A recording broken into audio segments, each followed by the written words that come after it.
Carbon family हम लोगों ने स्टार्ट किया था बेटा। मैंने प्रॉपर्टीज एलिमेंट्स की बताई थी, वैलेंसी, उनकी ऑक्सीडेशन स्टेट, उनकी density, melting point, boiling point, ये सारी चीजें कार्बन फैमिली के बारे में मैंने आपको बताया था। केमिकल नेचर की बात मुझे करनी थी। आइए शुरू करते हैं यहाँ से। हेडिंग है कॉम्प्लेक्स फॉर्मेशन। देखिए क्या होता है, कार्बन फैमिली में जितने भी मेंबर हैं कार्बन को छोड़कर, कौन बचा? सिलिकॉन है, जर्मेनियम है, टिन है, लेड है, इन सभी में कॉम्प्लेक्स फॉर्म करने की टेंडेंसी होती है। What the mean of complex formation? जैसे सपोज करिए कार्बन CCl4 बनाता है, Si भी SiF4 बनाता है, जर्मेनियम GeF4 या Cl4 बनाता है।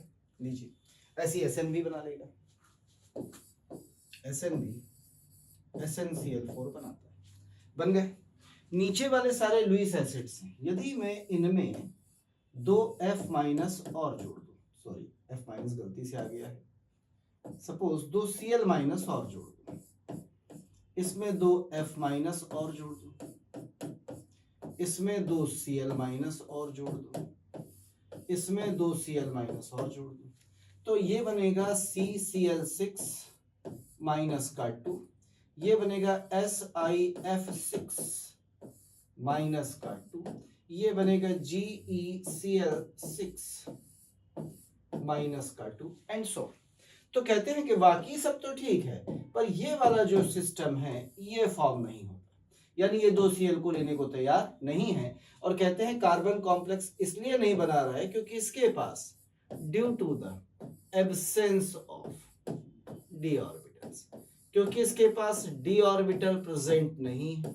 यदि इसके पास डी ऑर्बिटल प्रेजेंट नहीं है तो ये अपनी ऑक्टेट को एक्सपेंड नहीं कर सकता, वैलेंस शेल में 8 से ज्यादा इलेक्ट्रॉन नहीं रख सकता, 4 से ज्यादा बॉन्ड नहीं बना सकता। लेकिन सिलिकॉन के साथ ऐसी कोई दिक्कत नहीं, जर्मेनियम के साथ ऐसी कोई दिक्कत नहीं, इसीलिए सिलिकॉन आराम से SiF6-2 बना लेता है, ये भी बना लेता है।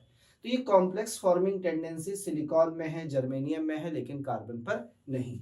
एक और बात थोड़ी सी यहाँ पे जो आपको बेटा ध्यान रखनी है वो ये याद रखनी है कि SiCl6 की पावर -2, ये SiF6 तो बन जाता है पर SiCl6 फॉर्म नहीं होता, लेकिन GeCl6 बन जाता है। और इसका रीजन होता है कि Cl का साइज बहुत बड़ा है, it is due to large size of Cl। और जैसे हम कार्बन से सिलिकॉन में आते हैं, जो साइज होता है बेटा, जो साइज होता है सिलिकॉन का वो बहुत बड़ा नहीं होता, छोटा साइज होता है। तो छोटा साइज होने के कारण ये 6 Cl को होल्ड नहीं कर पाता, लेकिन जो F है उसका साइज छोटा है। अब मेरी बात को ध्यान से समझना, Cl का साइज बड़ा है, Cl में लोन पेयर ऑफ इलेक्ट्रॉन्स भी हैं, साइज बड़ा है, बड़ा एरिया लेगा, लोन पेयर ऑफ इलेक्ट्रॉन होंगे, तो रिपल्सन ज्यादा होगा Cl में। और जब बेटा Cl और Cl में रिपल्सन ज्यादा होगा तो मॉलिक्यूल की स्टेबिलिटी कम हो जाएगी, क्योंकि रिपल्सन का मतलब होता है एनर्जी का बढ़ना, स्टेबिलिटी का कम हो जाना। तो रिजल्ट ये होता है कि जो SiCl6 है इसमें लोन पेयर जो Cl के हैं वो पास आ जाते हैं, साइज बड़ा होने के कारण रिपल्सन ज्यादा होता है। पर यहाँ ये जर्मेनियम का साइज बड़ा है तो Cl दूर दूर रहते हैं, यदि Cl दूर दूर रहते हैं तो रिपल्सन कम होता है, रिपल्सन कम होता है तो एग्जिस्ट कर जाता है। लेकिन यदि मैं यहाँ पर GeI6 बनाऊं तो वो एग्जिस्ट नहीं करेगा। क्यों? क्योंकि I का साइज बहुत बड़ा होता है और बड़ा होने के कारण वो I इन पर स्टैंड नहीं कर पाएगा। क्या बात समझ में आई बेटा? तो कॉम्प्लेक्स फॉर्मेशन कार्बन के पास नहीं है। क्यों नहीं है? क्योंकि कार्बन के पास डी ऑर्बिटल्स नहीं है, इसलिए ये Cl के साथ, या कल की तारीख में मैं इसे F के साथ भी जोड़ता तो इसके साथ ये जुड़ने से मना कर देता है, यानी ये इनके साथ एसोसिएट नहीं होता। लेकिन जो Si है, जो जर्मेनियम है, ये सारे के सारे इस तरीके से कॉम्प्लेक्स बनाने की टेंडेंसी रखते हैं। तो कॉम्प्लेक्स बनाने के लिए क्या होने चाहिए थे? डी ऑर्बिटल्स होने चाहिए, और जब डी ऑर्बिटल होंगे तो ये आराम से कॉम्प्लेक्स फॉर्म करेंगे जैसे इन्होंने फॉर्म किया। उसके बाद कौन बनाएगा कौन नहीं बनाएगा वो डिपेंड करेगा साइज पर। तो Cl जो है वो लिगेंड है, लिगेंड का साइज बहुत बड़ा है, साइज बहुत बड़ा है तो Si को होल्ड करने में दिक्कत थी, लेकिन F को होल्ड करने में इसे कोई प्रॉब्लम नहीं हुई, इसलिए इसने F के साथ कॉम्प्लेक्स आराम से बनाया। पर SiCl6 इस स्टेबल नहीं हो पाता है, इसीलिए एग्जिस्ट नहीं कर रहा, जबकि GeCl6 आराम से एग्जिस्ट कर गया है। क्या समझ में आया है बेटा? देख लीजिए, कोई डाउट हो तो। क्लियर? तो ये है कॉम्प्लेक्स फॉर्मेशन, बना लीजिए। फिर आगे चलते हैं और थोड़ी सी रिएक्शंस मैं आपको दिखाता हूं कार्बन फैमिली की। हो गया बेटा? चलिए आगे बढ़ जाते हैं। नेक्स्ट हेडिंग पर आते हैं। हम लोग प्रॉपर्टीज पढ़ रहे हैं, केमिकल नेचर पढ़ रहे हैं, तो रिएक्शन देखने जा रहे हैं।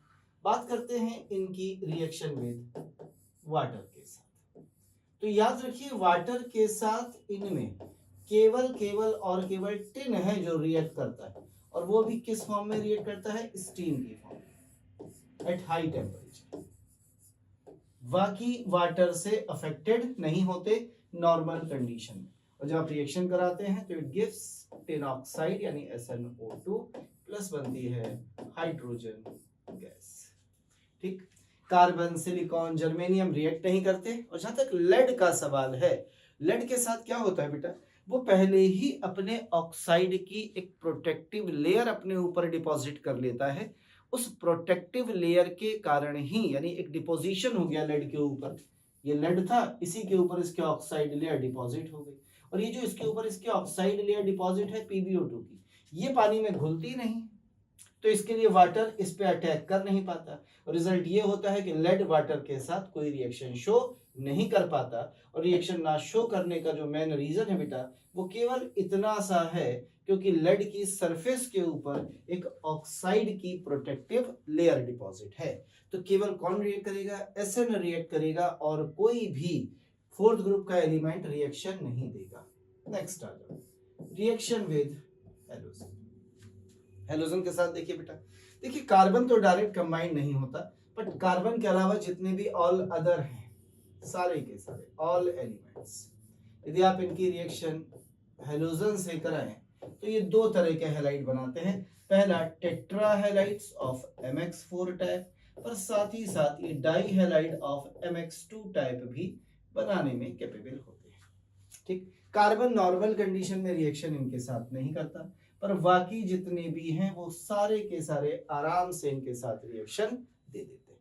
लेकिन हाँ, कार्बन अपना हैलाइड बनाता है, ऐसा नहीं कि बनाता नहीं है। वो डायरेक्ट क्लोरीन के साथ कंबाइन नहीं कर रहा, पर वो मीथेन तो बनाता है। और मीथेन के 4 हाइड्रोजन्स को हम क्लोरीन से रिएक्शन करा के 1 बाई 1 एक एक करके आसानी से हटा सकते हैं। क्लियर? तो आइए एक काम करते हैं, जब मैंने रिएक्शन कराई है तो एक बार इनके हैलाइड्स बना के देख लेते हैं। तो कार्बन के जो हैलाइड बनेंगे वो दो तरह के बनेंगे। जैसे कार्बन क्या बनाएगा? CCl4 बनाएगा। SI क्या बनाएगा? SiCl4 बनाएगा। जर्मेनियम क्या बनाएगा? GeCl4 बनाएगा। Sn क्या बनाएगा? SnCl4 बनाएगा। इतनी बात समझ में आई है बेटा? लेकिन इसके अलावा Pb क्या बनाएगा? PbCl4 बनाएगा। लेकिन इसके अलावा मैंने एक बात और बताई कि ये अपने डाई हैलाइड भी बनाते हैं। कार्बन नहीं बनाएगा, सिलिकॉन नहीं बनाएगा, लेकिन जर्मेनियम बनाएगा GeCl2, Sn बनाएगा SnCl2, लेड बनाएगा PbCl2। कहते ये क्यों नहीं बनाते और ये क्यों बनाते हैं? क्योंकि यहाँ पे लगता है इनर्ट पेयर इफेक्ट, तो ये दो वैलेंसी शो कर सकते हैं। यहाँ इनर्ट पेयर इफेक्ट ऊपर नहीं लग रहा है कार्बन सिलिकॉन में, तो ये दो वैलेंसी शो नहीं करते। तो कहते हैं स्टेबिलिटी ऑफ डाई हैलाइड्स, ये जो डाई हैलाइड बने हैं इनकी स्टेबिलिटी नीचे की तरफ जाने पर, stability of di halide increases on going down, नीचे की तरफ जाने पर इनकी जो स्टेबिलिटी है वो बढ़ती है। और जो 4 वाले हैं नीचे की तरफ जाने पर इनकी जो स्टेबिलिटी है वो घटती है।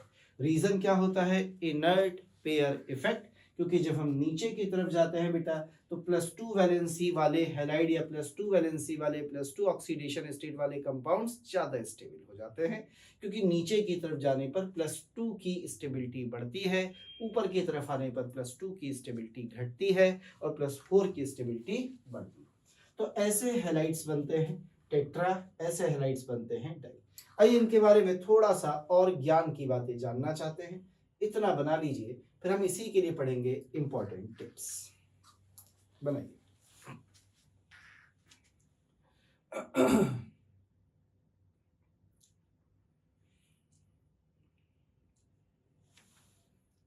हो गया बेटा? चलिए बात करते हैं थोड़ी सी ज्ञान की बातें, इंपॉर्टेंट टिप्स की।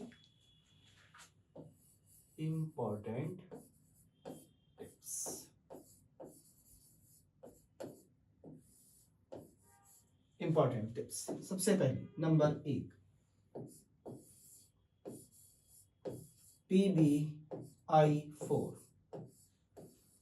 नेवर एग्जिस्ट, ये कभी भी एग्जिस्ट नहीं करता। रीजन दो है, क्योंकि जो Pb+4 है वो स्ट्रॉन्ग ऑक्सीडाइजिंग एजेंट है और I- रिड्यूसिंग एजेंट होता है। तो इसमें जो I- है वो इस Pb का रिडक्शन करा देता है और ये Pb रिड्यूस होके +4 से टूट जाता है PbI2 में। और ये Pb ऑक्सीडाइजिंग एजेंट है तो आयोडाइड का ऑक्सीडेशन करा देता है और इससे बना देता है आयोडीन। तो हमेशा याद रखिए कि PbI4 नेवर एग्जिस्ट, ये टूट जाता है PbI2 + I2 में। आप रीजन देते हैं बिकॉज, क्योंकि जो Pb+4 है ये क्या है, गुड ऑक्सीडाइजिंग एजेंट। अब क्योंकि ये ऑक्सीडाइजिंग एजेंट है तो ये आयोडाइड को ऑक्सीडाइज कर देता है। और जो I- है ये किसका काम कर रहा है यहाँ पर, it is a reducing agent, वो रिड्यूसिंग एजेंट का काम करता है।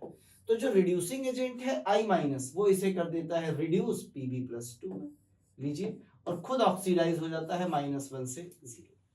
तो पहली बात, PbI4 कभी भी एग्जिस्ट नहीं करेगा टेट्राहेलाइड्स में। ज्ञान की बात नंबर 2 पे आ जाइए। कहते हैं एक्सेप्ट CCl4 को छोड़कर ऑल टेट्राहेलाइड्स, जितने भी टेट्राहेलाइड्स हैं, गेट हाइड्रोलाइज, वो क्या हो जाते हैं बेटा, हाइड्रोलाइज हो जाते हैं। Get hydrolyse by water easily, बड़े आराम से, इजीली। कैसे, कार्बन क्यों नहीं होता, रीजन होता है क्योंकि कार्बन के पास वैकेंट डी ऑर्बिटल नहीं होते। देखिए एक्चुअली होता क्या है, ये SiCl4 है, यहां पर आता है वाटर, ये आया देखिए, और वाटर में ऑक्सीजन पर है लोन पेयर ऑफ इलेक्ट्रॉन, तो ये अपना इलेक्ट्रॉन इस सिलिकॉन के डी ऑर्बिटल में प्लेस कर देता है, कॉम्प्लेक्स टेंडेंसी है इसमें। और जैसे ही प्लेस करता है जो एनर्जी रिलीज होती है वो इन बॉन्ड्स को तोड़ देती है और ये बना लेता है 4HCl, और आपको बेटा साथ में मिल जाता है प्लस SiOH का होल 4, या आप इसे ऐसे लिख दीजिए, इट इज H4, देखिएगा SiO4, आप ऐसे भी लिख सकते हैं। और जब आप इसका नाम लिखते हैं, it's name is silicic acid, क्या नाम है इसका, सिलिसिक एसिड, तो ये सिलिसिक एसिड बन जाता है। तो जो CCl4 है वो हाइड्रोलाइज नहीं हो रहा है। क्यों हाइड्रोलाइज नहीं हो रहा है बेटा, क्योंकि इसके पास एब्सेंस ऑफ डी ऑर्बिटल है, यानी यहीं पर यदि मैं CCl4 को लेता और इसमें वाटर लगाता तो यहां कोई रिएक्शन नहीं थी, बिकॉज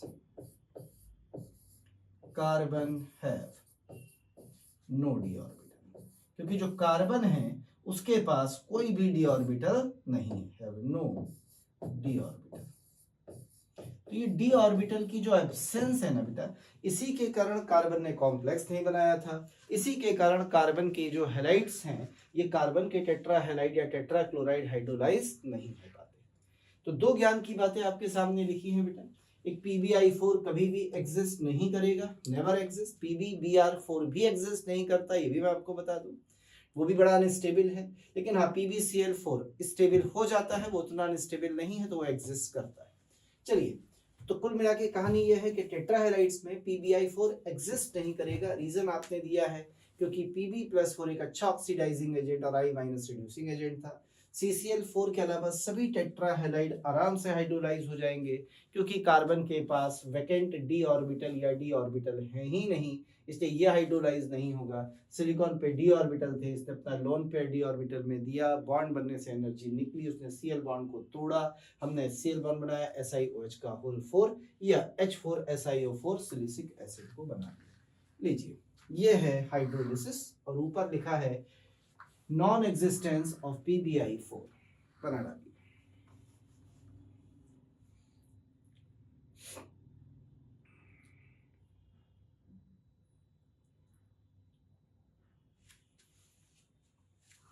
हो गया। चलिए थोड़ा सा आगे बढ़ते हैं इसमें भी। अब बात कर लेते हैं नेक्स्ट रिएक्शन विद ऑक्सीजन। आइए अगली रिएक्शन हम कराने जा रहे हैं किसके साथ? ऑक्सीजन के साथ। जब ऑक्सीजन के साथ रिएक्शन कराते हैं तो ये सारे के सारे एलिमेंट ऑक्सीजन के साथ आराम से रिएक्ट करते हैं, लीजिए।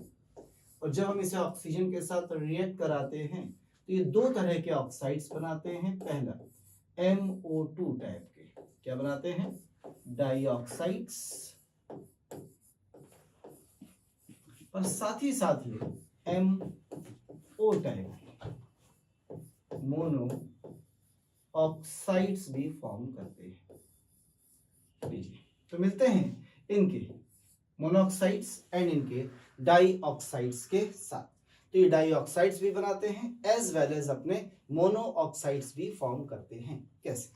यदि मैं कार्बन का बनाऊं, सबसे पहले मोनोऑक्साइड बना लेते हैं। कार्बन मोनोऑक्साइड ये होता है SiO, नॉर्मल टेम्परेचर पर एग्जिस्ट नहीं करता, इसलिए हम इसे छोड़ देते हैं, इसकी बात नहीं करते। आगे बढ़ जाते हैं। इसके बाद आता है जर्मेनियम का, इसके बाद आता है टिन का, और इसके बाद आता है लेड का। ये सारे के सारे कहलाते हैं मोनोऑक्साइड। यदि इन मोनोऑक्साइड की जरा नेचर की बात की जाए तो सुनिएगा, कार्बन का ये जो मोनोऑक्साइड है बेटा, ये न्यूट्रल होता है, एक अच्छा लिगेंड होता है। इसके बारे में हमें पढ़ना है चैप्टर में, कंपाउंड्स ऑफ कार्बन फैमिली में।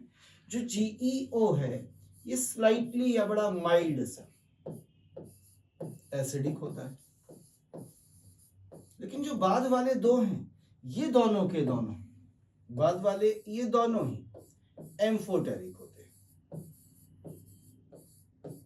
हालांकि लेड का मोनोऑक्साइड कम एसिडिक और ज्यादा बेसिक है, पर हाँ फिर भी एम्फोटेरिक है, नेचर एम्फोटेरिक होती है।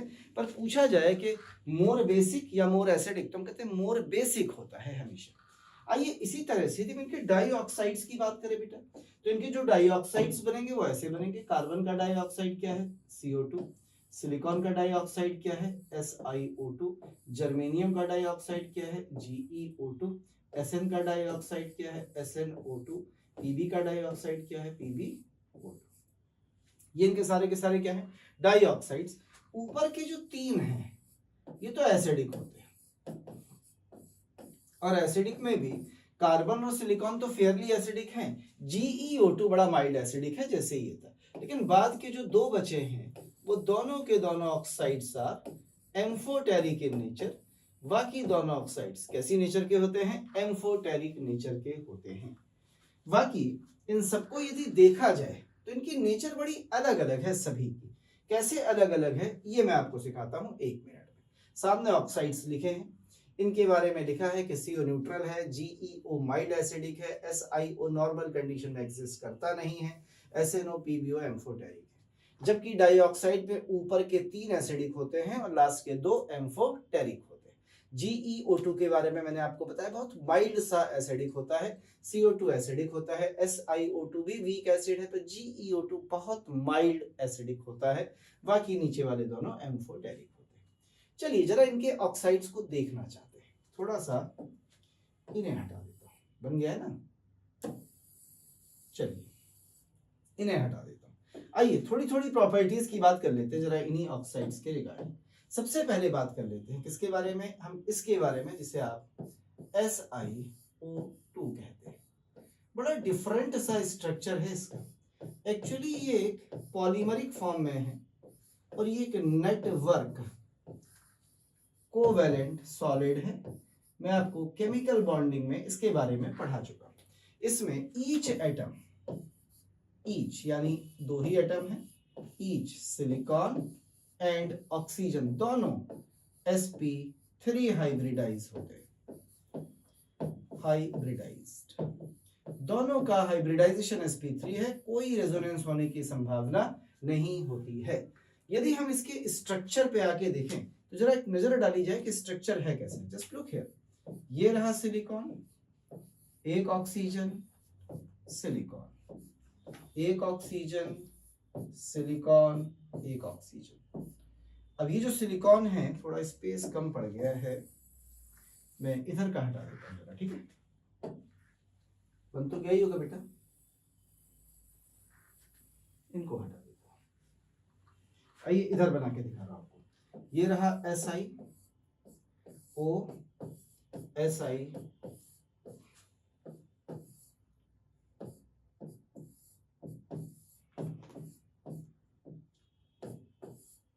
यदि आप ध्यान से देखें तो हर Si से कितने ऑक्सीजन जुड़े हैं? 4। किसी भी Si को देख लीजिए, हर Si से आपको 4 ऑक्सीजन नजर आ जाएंगे और हर ऑक्सीजन से 2 Si जुड़े।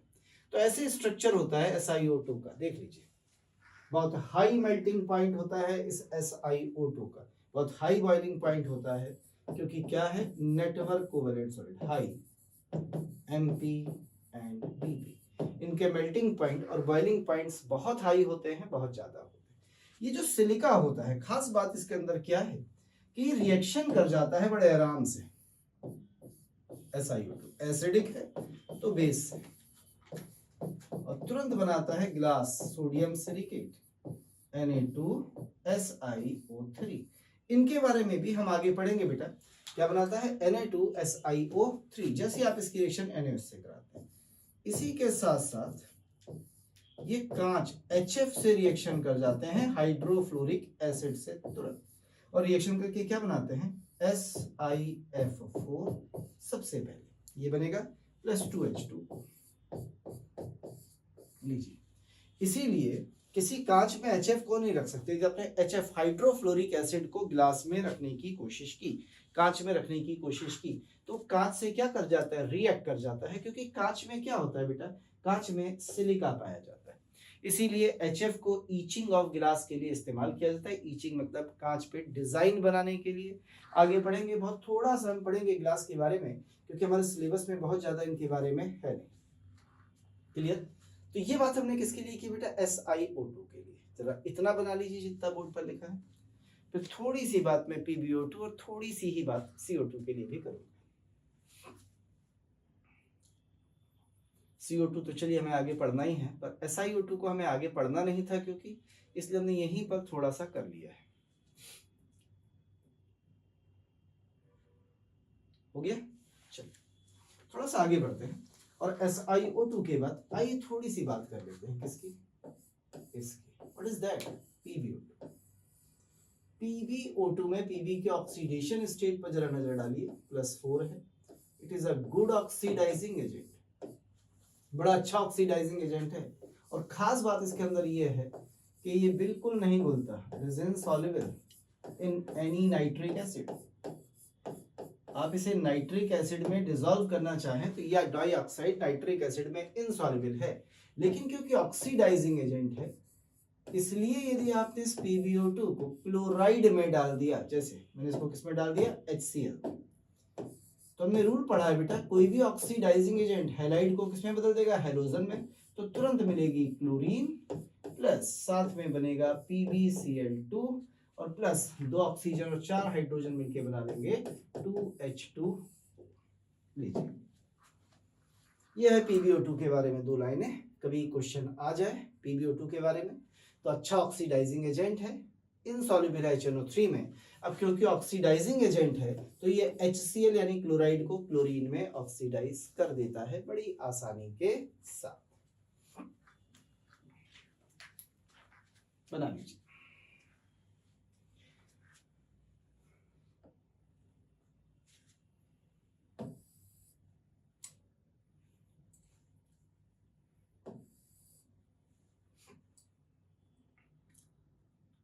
हो गया बेटा?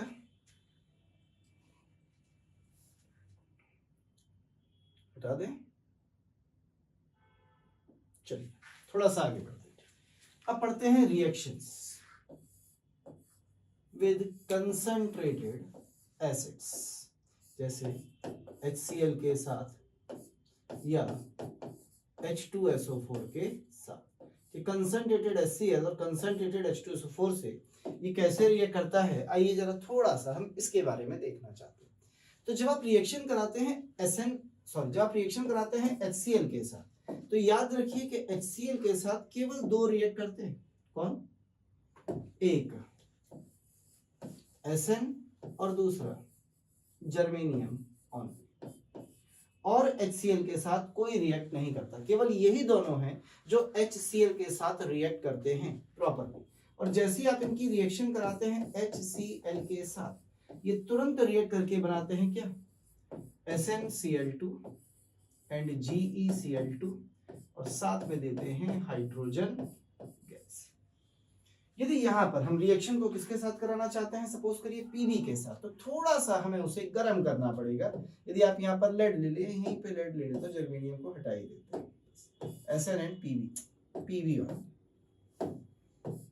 क्योंकि GeCl2 में बनाना भी नहीं, इसे हटा देते हैं, तो क्या बनेगा, PbCl2। बस फर्क ये है कि जब आप लेड लेते हैं तो थोड़ा सा आपको इस कंसंट्रेटेड HCl को गर्म करना पड़ता है, जब टिन लेते हैं तो ये नॉर्मल कंडीशन में ही इसके साथ रिएक्ट कर जाता है। पर यही रिएक्शन जब हम H2SO4 के साथ कराते हैं तो जरा देखिए क्या फर्क पड़ता है। जब हम इसी रिएक्शन को करा रहे हैं H2SO4 के साथ, तो हम टिन को ले सकते हैं, लेड को ले सकते हैं, जर्मेनियम को ले सकते हैं, और इनकी रिएक्शन कराते हैं किसके साथ, कंसंट्रेटेड H2SO4 के साथ, ठीक, और इन्हें गर्म भी करते हैं यहीं पे। तो होगा क्या, सबसे पहले they will change into their sulphates, के SnSO4 बनेगा, फिर PbSO4 बनेगा, तो SnSO4 बनेगा, PbSO4 बनेगा, या GeSO4 बनेगा, और साथ में निकलेगी कौन, SO2 एंड H2। लेकिन ये जो सल्फेट्स बने हैं बेटा, ये सल्फेट स्टेबल नहीं होते, ये सल्फेट अपने आप, क्योंकि हम हीट कर रहे थे, डिकम्पोज हो जाते हैं, गर्म करने पर टूट जाते हैं, और टूटने पर क्या देते हैं अपने ऑक्साइड SnO2, या क्या देगा PbO2, और प्लस और निकल जाएगी इनसे सल्फर डाइऑक्साइड। इसका मतलब ये हुआ कि हमारा जो फाइनल प्रोडक्ट यहाँ पे बेटा बनेगा वो क्या बनेंगे, ये डाइऑक्साइड्स बनेंगे।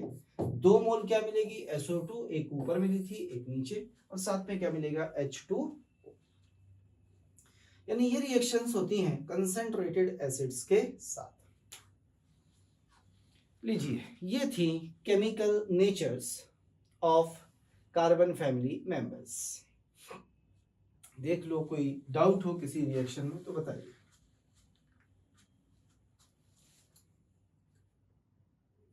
हो गया, आप कहेंगे जर्मेनियम का नहीं, जिसको नहीं बनाया उसे हटा दीजिए, SnPb नहीं के बना दीजिए। जर्मेनियम की भी सेम रिएक्शन, इवन कार्बन भी रिएक्ट करता है। कार्बन क्या बनाता है, CO2, कार्बन डाइऑक्साइड, ऊपर रिएक्ट नहीं करता। हो गया बेटा, हटा दूं, चलो थोड़ा सा आगे बढ़ते हैं।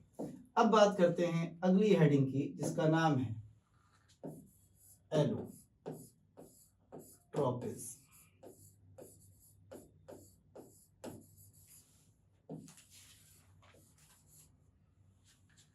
एक वर्ड होता है एलोट्रॉप। व्हाट इज एलोट्रॉप, पहले ये समझना। एक ही एलिमेंट यदि अलग अलग स्ट्रक्चरल या क्रिस्टलाइन स्ट्रक्चरल फॉर्म्स में पाया जाए तो it is said to be allotrope. जैसे ये कार्बन है, इसका एक स्ट्रक्चर हम बनाते हैं ग्रेफाइट में, हेक्सागोनल लेरिकल स्ट्रक्चर होता है। एक स्ट्रक्चर हम बनाते हैं डायमंड में, टेट्राहेड्रल शेप में, FCC सॉलिड बनाता है। एक आप बनाते हैं फुलरीन में, फुटबॉल जैसा स्ट्रक्चर होता है। कुछ एमोर्फस होते हैं जिनके कोई डेफिनेट स्ट्रक्चर नहीं होते। तो एलिमेंट एक ही है पर स्ट्रक्चरल फॉर्म अलग अलग हैं। तो जब एक एलिमेंट डिफरेंट स्ट्रक्चरल फॉर्म में पाया जाए तो वो फॉर्म्स कहलाती हैं उसकी allotropes, and phenomena is called allotropism. अब मेरी बात ध्यान से सुनना, यदि एलिमेंट की जगह यही कोई कंपाउंड हो जाए तो इसी फिनोमेना का नाम हो जाता है पॉलीमॉर्फिज्म। पॉलीमॉर्फिज्म, पॉलीमॉर्फिज्म क्या है, एक ही कंपाउंड है, जैसे कौन है, PbO। वहां एलिमेंट लेते हैं या कंपाउंड, और ये दो फॉर्म में पाया जाता है, एक जिसे हम कहते हैं लिथार्ज, एक जिसे हम कहते हैं मैसी कॉर्ड। यानी यदि कोई एलिमेंट दो स्ट्रक्चरल फॉर्म्स में है तो वो एलोट्रॉप है। कोई कंपाउंड दो स्ट्रक्चरल फॉर्म में है तो फिनोमिना है पॉलीमॉर्फिज्म, वो कहलाते हैं एक दूसरे के पॉलीमॉर्फस। आइसोमॉर्फस नहीं बेटा, आइसोमॉर्फस तो दो different compound same crystalline structure होता है। हम पॉलीमॉर्फस देख रहे हैं, एक ही कंपाउंड है, अलग अलग स्ट्रक्चरल फॉर्म्स होती हैं, इन्हें पॉलीमॉर्फस कहा जाता है। हालांकि हमारे एग्जामिनेशन पॉइंट ऑफ व्यू से बिल्कुल भी इंपॉर्टेंट नहीं है पॉलीमॉर्फस, बस मैंने आपको केवल बता दिया। तो जब हम एलोट्रोपिज्म की बात करें तो सबसे पहले सबसे ज्यादा एलोट्रोपिज्म यदि किसी एलिमेंट के द्वारा शो की जाती है तो वो एलिमेंट यहाँ पर होता है कार्बन। इसके अलावा आप लेड के, सिलिकॉन के, जर्मेनियम के, टिन के सभी के एलोट्रॉप्स देखते हैं। हालांकि कई बार आपको पर्दे में मिलता है कि लेड और एसआई के एलोट्रॉप मुश्किल से मिलते हैं, पर ऐसा नहीं है, सभी शो करते हैं, ठीक है ना। वो अलग बात है कि कॉमन कार्बन और टिन के ही होते हैं, तो हम लोग पढ़ते ही कार्बन और टिन के बारे में जाते हैं। आइए कार्बन के बारे में पढ़ लें जरा। एलोट्रॉप ऑफ कार्बन कौन कौन से हैं भैया? तो कार्बन के दो तरह के एलोट्रॉप्स होते हैं। पहले एलोट्रॉप्स जिन्हें आप कहते हैं क्रिस्टलाइन एलोट्रॉप्स। क्रिस्टलाइन का मतलब जिसमें एलिमेंट का एक वेल डिफाइंड स्ट्रक्चर होता है, यानी एटम्स एक फिक्स्ड डेफिनिट पोजीशन पर प्रेजेंट होते हैं। दूसरे कौन से हैं? एमॉर्फस। एमॉर्फस का मतलब होता है जिसमें जो एलिमेंट है उनका कोई वेल डिफाइंड स्ट्रक्चर नहीं है, जहां एलिमेंट का मन किया वहां पे जाके जुड़ गया, तो कह देते हैं एमॉर्फस एलोट्रॉप्स। ये क्रिस्टलाइन और एमॉर्फस को आप अच्छे से सीखेंगे जब आप सॉलिड स्टेट पढ़ेंगे। अभी तो मैं फिलहाल सिंपल से वे में बताता हूं। क्रिस्टलाइन एलोट्रॉप आपके पास तीन होते हैं। कौन कौन से बेटा? पहला कार्बन का ग्रेफाइट, पहला। दूसरे नंबर पर डायमंड, और तीसरे नंबर पर जिसे आप कहते हैं फुलरी।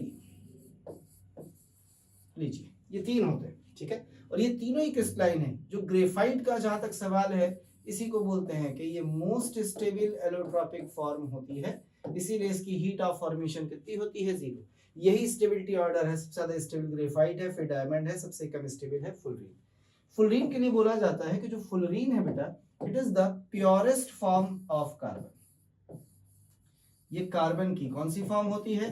प्योरेस्ट फॉर्म होती है। जहां तक डायमंड का सवाल है, इसके लिए बोला जाता है कि ये most inert form of carbon होती है, बहुत हार्ड होता है।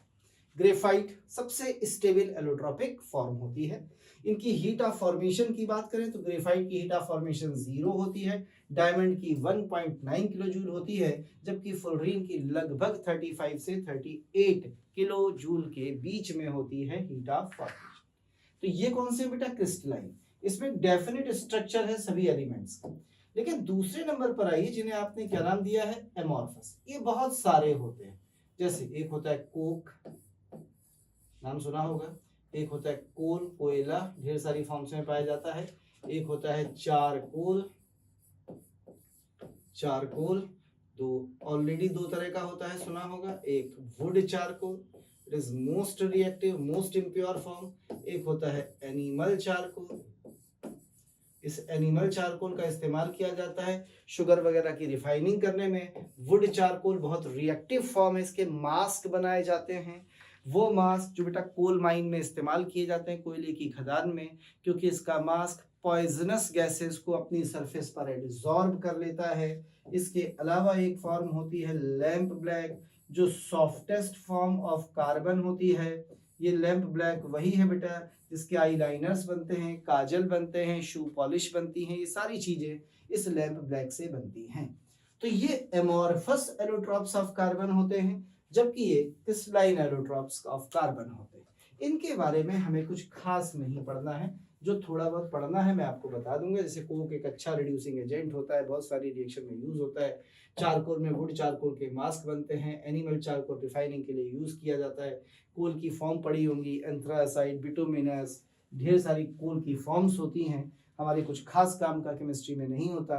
लैंप ब्लैक का भी कोई यूज हमारे लिए नहीं है। बाकी मैंने आपको बताया सॉफ्टेस्ट फॉर्म है, पाया जाता है। किस काम में यूज किया जाता है? शू पॉलिश बनाने में यूज किया जाता है, आई लाइनर बनाने में, काजल बनाने में, उन सब में इस्तेमाल होता है। मेन हमें इनके बारे में पढ़ना है।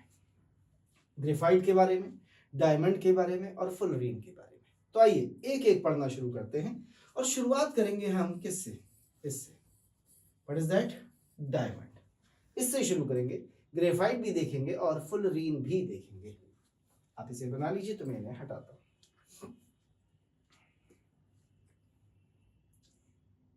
चलिए हटा दें। आइए तो शुरुआत हम लोग करते हैं किससे बेटा? डायमंड से।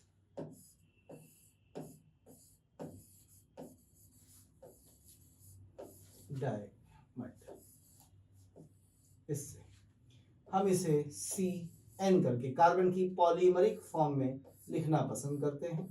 ईच कार्बन, इसमें जितने भी कार्बन हैं, each carbon is sp3 hybridised. जितने भी कार्बन हैं सारे के सारे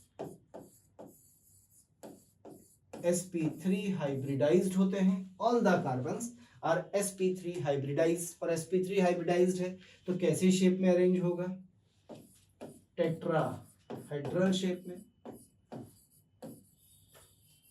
बॉन्ड एंगल्स कितने होंगे? 109 डिग्री 28 मिनट के।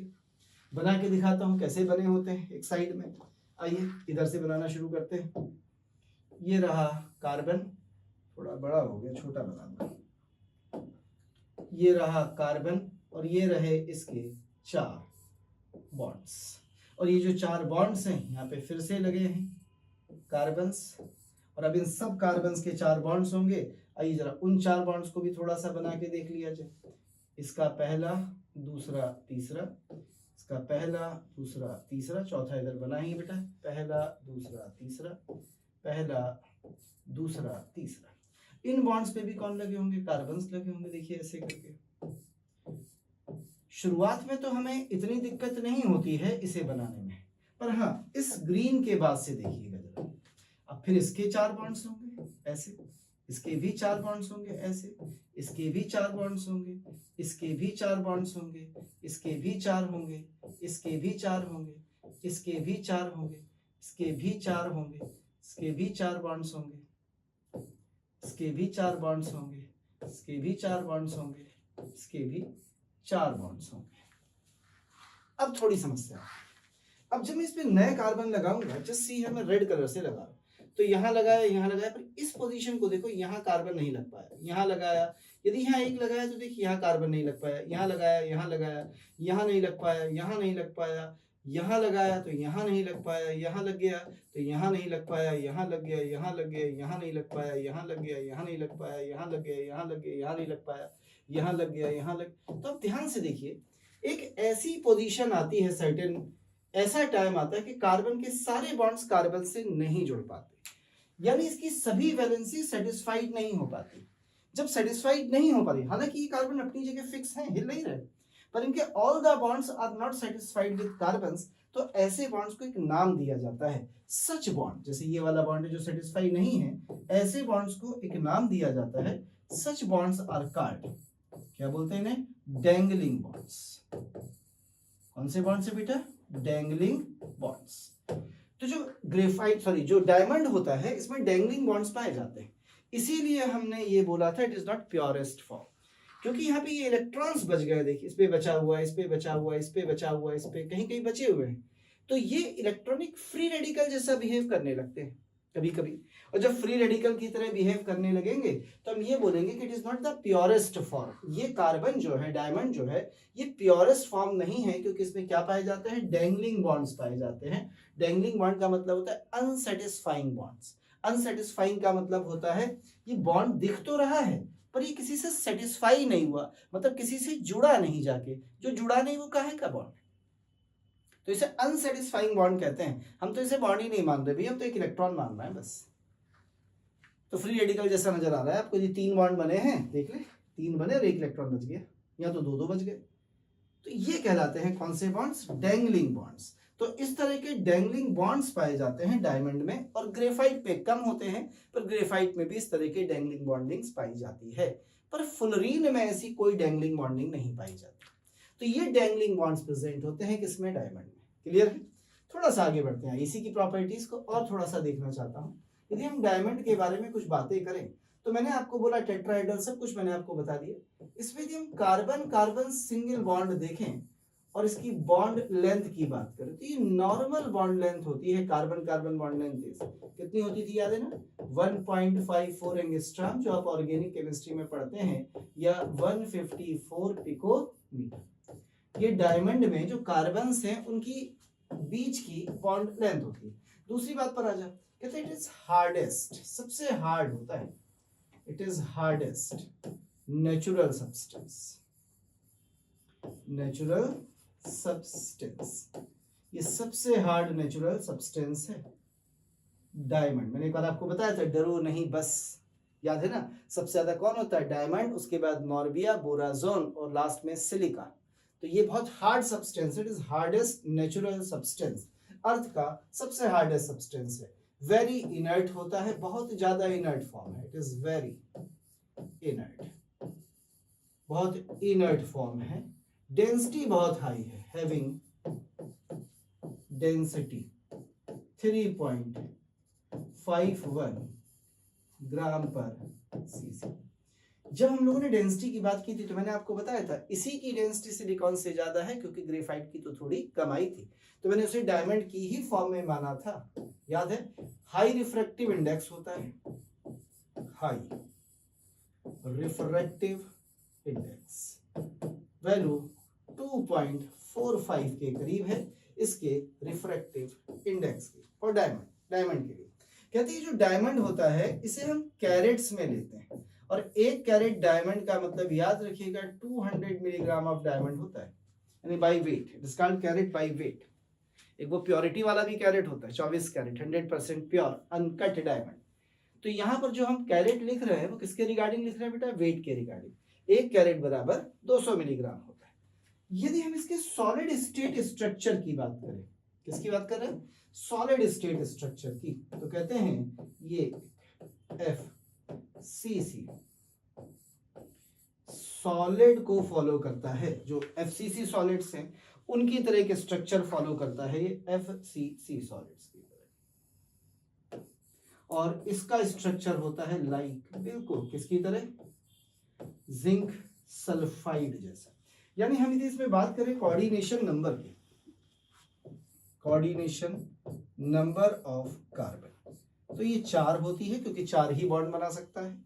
और हम बात करें number of carbon in 1 unit cell की, तो हम बोलते हैं एक यूनिट सेल में 8 कार्बन एटम्स प्रेजेंट होते हैं, क्योंकि रैंक 4 होती है, और 4 ZnS का मतलब 4 जिंक और 4 सल्फर, 8 एटम। इसी तरह से जब कार्बन रखेंगे जिंक और सल्फर दोनों की जगह, तो 8 carbon atoms are present in 1 unit cell of diamond.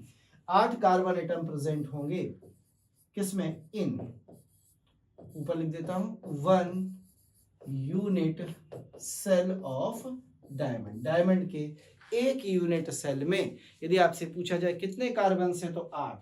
Position सुना देता हूं 8 की भैया। 8 कॉर्नर पर कितना हुआ, 1 कंट्रीब्यूशन, फेस सेंटर पर 6 कंट्रीब्यूशन, 3, 4 हो गए, और 4 होते हैं टेट्राहेड्रल वॉइड्स में। यदि इसमें 4 तो पाए जाते हैं अल्टरनेट टेट्राहेड्रल वॉइड में, और बाकी पाए जाते हैं face centre and corner of cube पर। यह है डायमंड का स्ट्रक्चर, देख लीजिए आपके सामने बना है, बना सकते हैं। वो पढ़ाया जाता है हीरा चाटने से लोग मर जाते हैं, तो डायमंड में कोई पॉइजनस या टॉक्सिक प्रॉपर्टी नहीं होती। भूल जाइए कि टॉक्सिक है, बिल्कुल भी टॉक्सिक नहीं होता है। हाँ, ये अलग बात है कि इतना शार्प है, इससे हम कांच काट सकते हैं, ईचिंग कर सकते हैं गिलास पर, तो ये जुबान को काट सकता है, वो बात अलग है। बाकी इसमें कोई पॉइजनस प्रॉपर्टी नहीं होती।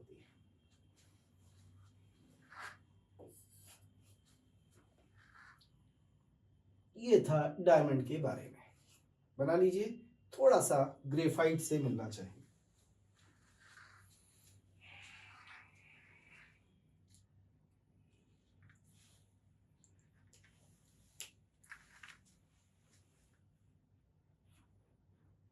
चलिए बात करते हैं थोड़ी सी इसके बारे में, ग्रेफाइट के बारे में।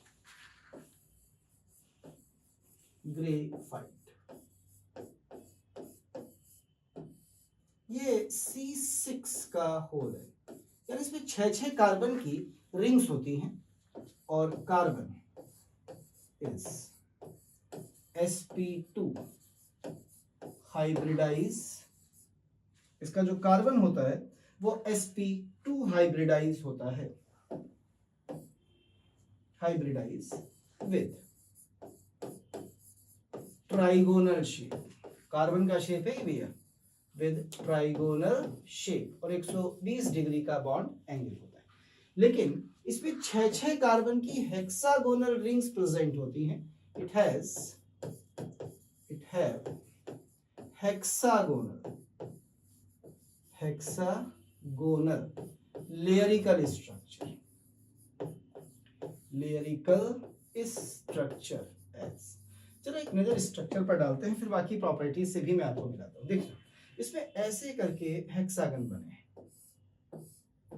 पहला ये एक लेयर है बेटा, दूसरा, तीसरा, ऐसे आगे बनाता चला जाए, चौथा, बनती चली जाएंगी ढेर सारी। तो ये एक लेयर है, इसी के जस्ट नीचे एक दूसरी लेयर और होगी इसकी, देखना ये इसकी एक दूसरी लेयर होगी, है सारी हेक्सागोनल, हो गई एक लेयर।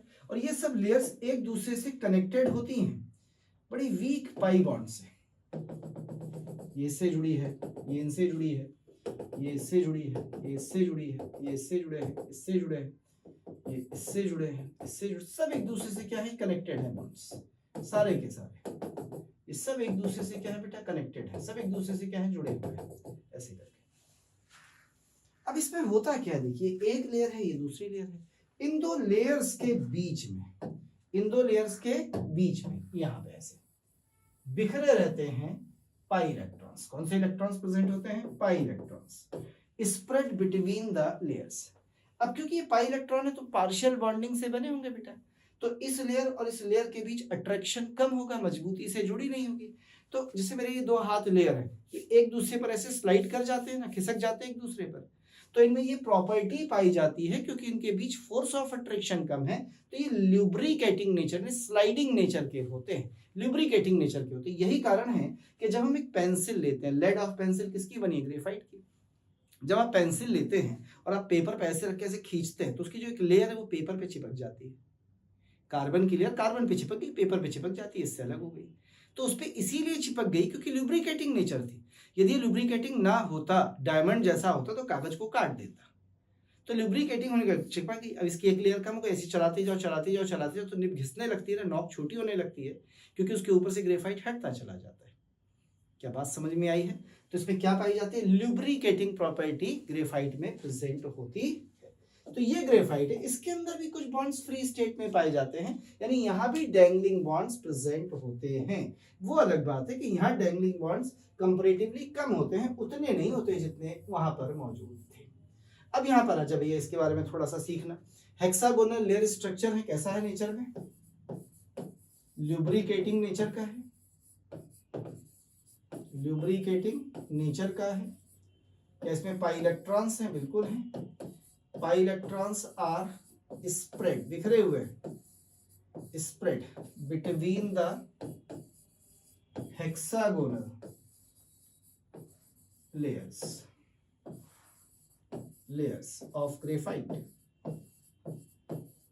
इसी की जो हेक्सागोनल लेयर है उनके बीच में पाई इलेक्ट्रॉन बिखरे पड़े। इन्हीं पाई इलेक्ट्रॉन्स की प्रेजेंस के कारण it is a good conductor, जो कि डायमंड में प्रॉपर्टी नहीं है, good conductor of heat and electricity. ये हीट और इलेक्ट्रिसिटी का अच्छा क्या होता है बेटा, कंडक्टर होता है। ये प्रॉपर्टी बिल्कुल भी डायमंड में मौजूद नहीं है जो ग्रेफाइट में मौजूद है। कंडक्टिंग प्रॉपर्टी, लुब्रिकेटिंग प्रॉपर्टी, ये सारी की सारी प्रॉपर्टीज नहीं पाई जाती। It is more reactive than diamond. जहां आपने डायमंड को बोला है कि वो इनर्ट फॉर्म है, इसको आप बोलते हैं it is more reactive than diamond. ये डायमंड के कंपेयर में ज्यादा रिएक्टिव होता है। कितना रिएक्टिव और कैसे रिएक्टिव है, आइए जरा ये भी दिखाना चाहूंगा। इतना बना लीजिए पहले।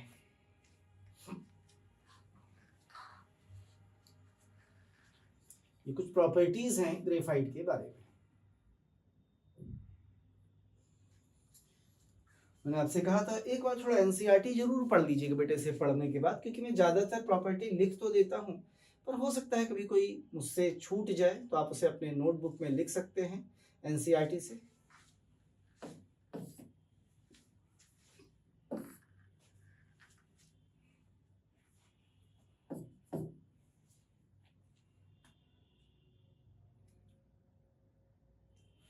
जहां तक डायमंड का सवाल है तो बेटा डायमंड के लिए कहते हैं ना वो एसिड से रिएक्ट कर रहा है ना बेस से रिएक्ट कर रहा है, पर ये जो ग्रेफाइट है ये रिएक्ट करता है। देखिएगा कैसे, हटा दो। चलिए ऊपर की कुछ लाइनें हटा दो। यदि हम ग्रेफाइट को ले लें, किसे ले लें? ग्रेफाइट। तो C6 की लेयर से और इसको रिएक्ट करा दें एल्कलाइन KMnO4 के साथ या कंसंट्रेटेड HNO3 के साथ, तो ये ऑक्सीडाइज हो जाता है किसमें? मैलिटिक एसिड में या किसमें? ग्रेफिटिक एसिड में।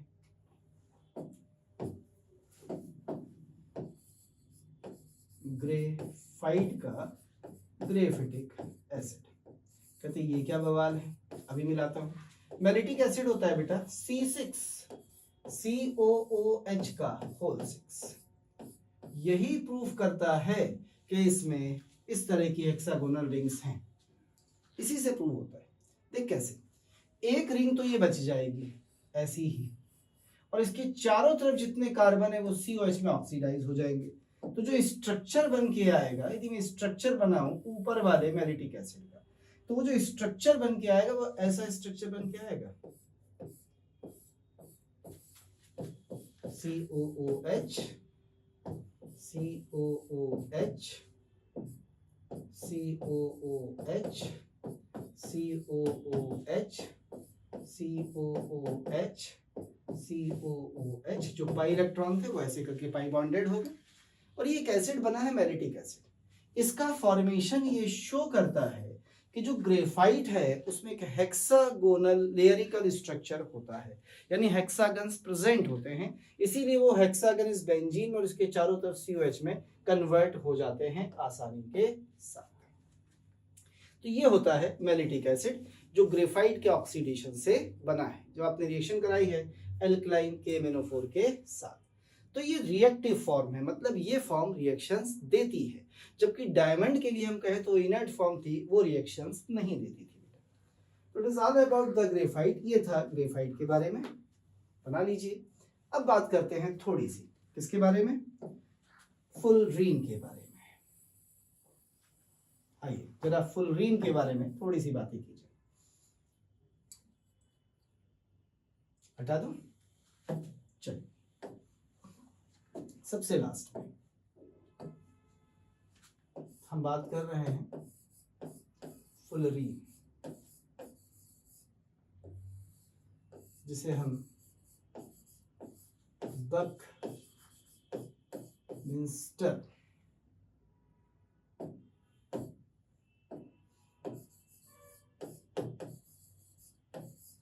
फुलरीन भी कहते हैं, या कुछ लोग इसे बकी बॉल भी कहते हैं। फुटबॉल जैसा स्ट्रक्चर होता है बिल्कुल, क्या बोलते हैं? Buckminster fullerene. एक्चुअली इसका जो शेप है ना, एक आर्किटेक्ट थे बकमिंस्टर फुलर, उन्होंने बिल्डिंग बनाई थी, उसके जैसा शेप था, फुटबॉल जैसा, इसीलिए इसको नाम दे दिया गया बकमिंस्टर फुलरीन या फुलरीन। यदि हम फुलरीन की बात करें तो फुलरीन को हम ऐसे लिखते हैं कि इसका जो फॉर्मूला है C60, यानी हमारे पास how many carbons are there? 60 carbons होते हैं जो हैव फुटबॉल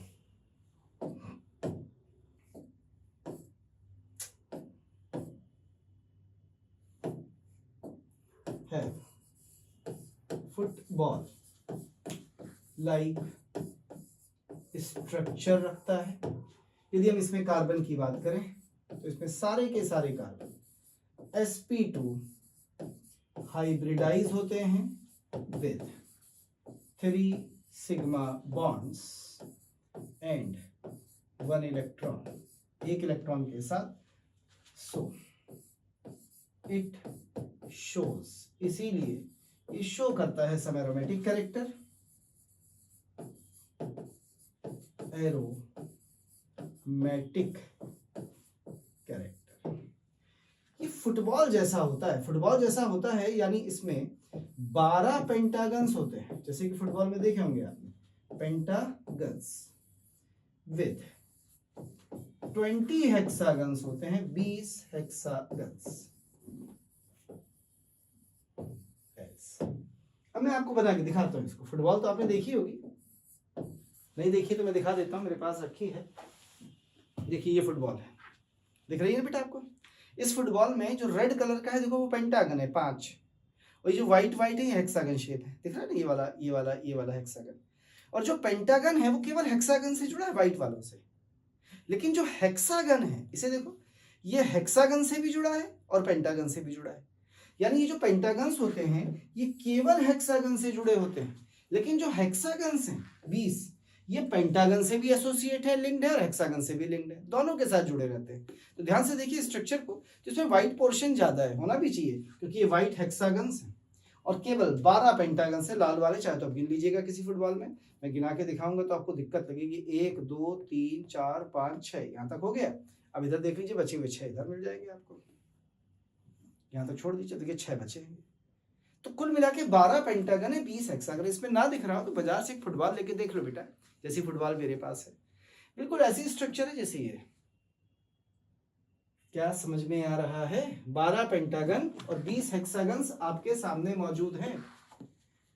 यदि हम तीनों फॉर्म्स की बात करें इस तरह से, इसी इसको फुटबॉल, सॉसर्स बॉल, कुछ भी कह देते हैं, हम इसकी रिएक्टिविटी की बात करें तो हम ये कहते हैं कि ये दोनों से ज्यादा रिएक्टिव है, यानी ये मोस्ट रिएक्टिव क्रिस्टलाइन फॉर्म है। It is very reactive, most reactive crystalline form. यानी ये डायमंड और ग्रेफाइट दोनों से ज्यादा रिएक्टिव होती है, इसकी रिएक्टिविटी ज्यादा है क्योंकि इसकी स्टेबिलिटी उन दोनों से ज्यादा होती है। यदि इसे कभी बनाना हो बेटा तो आप इसे ऐसे बना सकते हैं कि आप कार्बन ग्रेफाइट ले लीजिए और इसे हाई टेम्परेचर पर इलेक्ट्रिक आर्क देके गर्म करिए, कोई भी नोबल गैस की प्रेजेंस ले लीजिए, हीलियम है, नियॉन है, इनकी प्रेजेंस में, तो ये अपने आप कन्वर्ट होने लगता है किसमें? बकमिंस्टर फुलरीन या फुलरीन। लीजिए, कभी बनाना हो तो आप इसे ऐसे बना सकते हैं। समझ में आया है? ये है फुलरीन के बारे में स्ट्रक्चर। कई जगह देख के बनाता हूं मैं आपको, थोड़ी सी इधर बना दो। चलिए अच्छा बना लीजिए, फिर बना के दिखा रहा हूं। आप बनाइए, मैं स्ट्रक्चर दिखाता हूं कैसा है।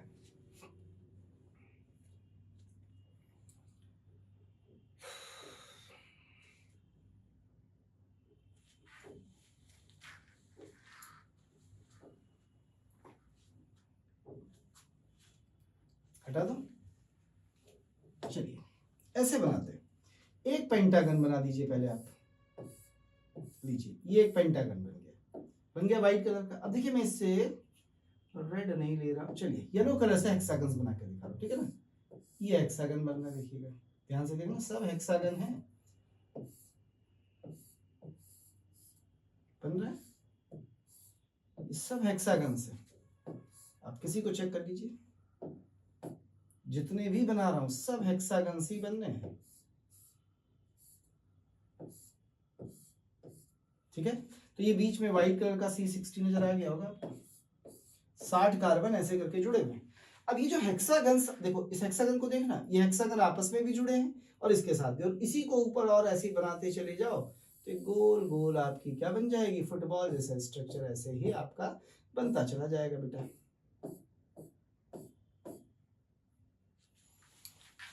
ये है आपका बकी बॉल स्ट्रक्चर, ठीक है, जिसके अंदर कितने 12 पेंटागन है,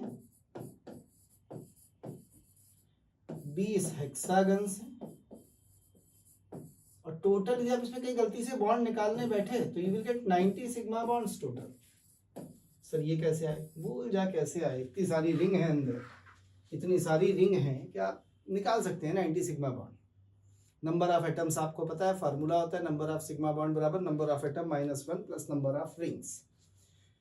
अब इतनी सारी रिंग है, कौन गिनने बैठ रहा है? तो ये है स्ट्रक्चर्स ऑफ बकीबॉल। हो गया। अब सबसे लास्ट में मैंने आपको इनकी स्टेबिलिटी ऑर्डर बता दिया कि सबसे ज्यादा स्टेबिलिटी आप देखना चाहते हैं थर्मोडायनामिकली वो ग्रेफाइट होता है क्योंकि उसकी हीट ऑफ फॉर्मेशन 0। दूसरे नंबर पर डायमंड है, heat of formation 1.9 kilo joule था। तीसरे नंबर पर फुलरीन है जिसकी हीट ऑफ फॉर्मेशन की वैल्यू मैंने आपको बताई है 35 से 38 किलो जूल के बीच में होती है। जनरली किताबों में देखेंगे तो 38.1 38.4 ऐसे लिखी होती है, पर 35 और 38 के बीच में कोई भी वैल्यू इसकी हीट ऑफ फॉर्मेशन की दे दी जाती है। ये थे एलोट्रॉप्स ऑफ कार्बन। ठीक है, खत्म हुए। आइए थोड़ा सा आगे बढ़ेंगे। अब हम बात करेंगे compounds.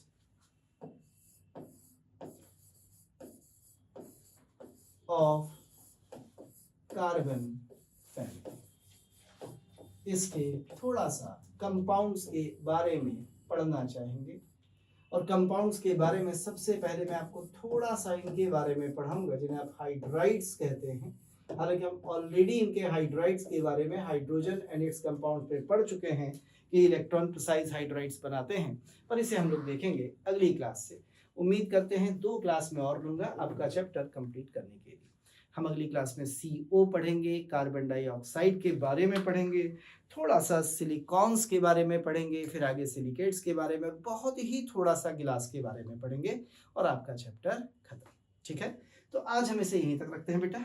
I will continue in next class. शुरू करेंगे यहीं से कंपाउंड्स और कार्बन फैमिली। आज यहाँ तक। थैंक यू, धन्यवाद, शुक्रिया।